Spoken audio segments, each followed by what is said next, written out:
बिस्मिल्लाहिर्रहमानिर्रहीम। Class 1 subject science, unit number 9, page number 81, lecture number 32। Topic है light and shadow. Last time हमने जो है इसकी रीडिंग स्टार्ट की थी, आज उसको आगे से कंटिन्यू करते हैं। हमने पढ़ा था कि लाइट जो है वो पानी में से भी गुज़र जाती है, एयर में से भी गुज़र जाती है और ग्लास में से भी गुज़र जाती है, लेकिन रॉक, ब्रिक्स या वुड ऐसी चीज़ें हैं, ऐसे मटेरियल्स हैं जिसमें light can not pass through these material. आगे पढ़ते हैं आज। The materials that do not let light pass through them block it. जिस जगह से, जिस मटेरियल से लाइट क्रॉस नहीं करती है वो उसको ब्लॉक कर देती है। When the light is blocked, जब लाइट को किसी चीज़ से ब्लॉक किया जाता है, इट कास्ट अ शेडो, तो वो शेडो बना देती है। जैसे अब ये चेयर आपके कमरे में पड़ी हुई है और जैसे लाइट आ रही है तो इसका शेडो जो है वो ज़मीन पे आ जाएगा।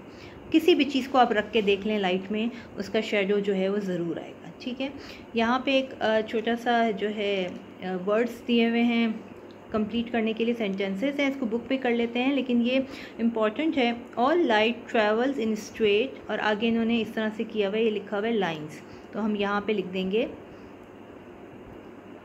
Straight line. ठीक है, फिर है when light is block a shadow is cast. इसकी स्पेलिंग इन्होंने आगे आगे करके दी हुई है, लेकिन आप यहाँ से लिख लें स्पेलिंग शेडो की, इसको सही करके, इससे आपको स्पेलिंग्स भी याद हो जाएंगी और आप जो है इसको आपको ये याद भी रहेगा। All light travel in straight lines and when light is blocked a shadow is cast. ये दोनों बहुत इंपॉर्टेंट लाइन है, इसमें क्वेश्चन आंसर्स में भी इसका दायर है, इस तरह के क्वेश्चन का आंसर भी आ जाता है। फिर आगे है चूज़ द, अब हम एक्सरसाइज, अच्छा ये चैप्टर यहाँ ख़त्म हो गया है और अब ये एक्सरसाइज शुरू हो गई यहाँ पे पेज नंबर 82 पे। Choose the correct answer. Which of the following is a source of light. अभी 4 ऑप्शन दिए हुए हैं और ये इसमें पूछ रहे हैं कि कौन सा जो है वो आपकी सोर्स ऑफ लाइट है। Which of the following is a source of light? Number 1 में है fire, sun, torches and lamps, और डी है ऑल ऑफ दीज। ज़ाहिर है ये सारे हैं तो हम डी पे टिक का निशान लगा देंगे। इसी तरह व्हेन आर शेडो फॉर्म, कब शेडो फॉर्म्ड होता है, अभी हमने पहले ही पढ़ा था when light can not pass through something, when it is dark, when there is a rainbow, when light goes round the corner। सारे फर्स्ट वाला ही है कि जब वो किसी चीज़ से उसको ब्लॉक किया, जब लाइट कहीं पे नहीं पास होती और रुक जाती है। इसी तरह नंबर 3 में है through which object can light pass. इनमें से कौन सा ऑब्जेक्ट है जिनमें से लाइट पास हो सकती है। इन दोनों में से भी नहीं हो सकती, बिल्डिंग में से भी नहीं, रॉक्स, वॉल, तो ग्लास में पढ़ा था हमने कि लाइट पास हो जाती है, इस पर हमने टिक का निशान लगा दिया। ये काम बुक पे ही करना है, ये कॉपी पे नहीं करना। Which of these would not create a shadow. इनमें से कौन सी चीज़ है जो शेडो क्रिएट नहीं करती। अब ये चारों ऑप्शन हैं, a person standing in the dark, a person standing in the light, a hand in front of a lamp, a tree is a park on a sunny day। तो ज़ाहिर है ये जो डार्क है नंबर ए, ये सही है, इसको हमने टिक का निशान लगा दिया। ठीक है ना, ये एक्सरसाइज आपने बुक में करनी है।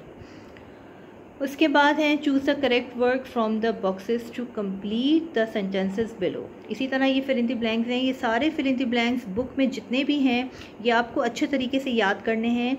ये सब कुछ एग्ज़ाम्स में आ सकता है, क्योंकि ये चीज़ें जो होती हैं छोटी छोटी, इसमें ये सारी एक्सरसाइज की बुक में जितनी एक्सरसाइज कराई है, कॉपी में तो अभी आपको कम शायद क्वेश्चन आंसर्स कराए हैं, लेकिन बुक में जितने भी कराए हैं ये सारे आपके पेपर्स में आएंगे। नंबर 1 है light can travel through dash dash and dash. अब लाइट जो है वो किधर किधर से ट्रैवल कर जाती है। ग्लास में से हमने पढ़ा था, यहाँ हम लिख देंगे ग्लास, यहाँ पे हम लिख देंगे एयर और एंड वाटर। तीनों चीज़ों का हमने पढ़ा था कि यहाँ से जो है वो लाइट जो है वो पास ट्रैवल कर जाती है। ठीक है, फिर नंबर 2 है light can not travel through. Light किधर से नहीं ट्रैवल करती, अभी हमने इन्हीं चीज़ों को पढ़ा था, तो ये यहाँ पे था, नंबर 1 में आ जाएगा वुड,